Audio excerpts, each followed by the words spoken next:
Welcome all to சரிதா சமையல். இன்றைக்கி நம்ம சமையலில் நல்ல காரசாரமான மட்டன் வறுவல் எப்படி பண்ணுறதுன்னு பார்க்கலாம். 1/2 கிலோ மட்டனை நல்லா வாஷ் பண்ணிவிட்டு கொஞ்சம் உப்பு, மஞ்சத்தூள், 1 டம்ளர் தண்ணி சேர்த்து குக்கரில் 4 விசில் விட்டு ஆஃப் பண்ணிக்கலாம். அடுத்து ஒரு மிக்ஸி ஜாரில் 2 துண்டு பட்டை, 2 ஏலக்காய், 4 லவங்கம், 4 காஞ்ச மிளகாய், 1/2 ஸ்பூன் தனியா, 1 ஸ்பூன் மிளகு, 1 ஸ்பூன் சீரகம், 1/4 ஸ்பூன் சோம்பு, கொஞ்சம் மஞ்சத்தூள் சேர்த்து தண்ணி சேர்க்காமல் அரைச்சிக்கலாம்.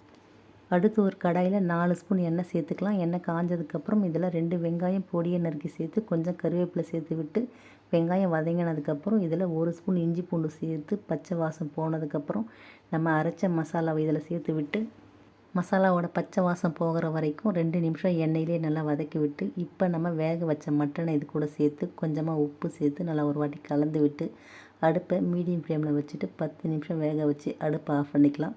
கடைசியாக இதில் கொஞ்சமாக மல்லி இலை சேர்த்து நல்லா ஒரு வாட்டி கலந்து விட்டால் காரசாரமான மட்டன் வறுவல் ரெடி.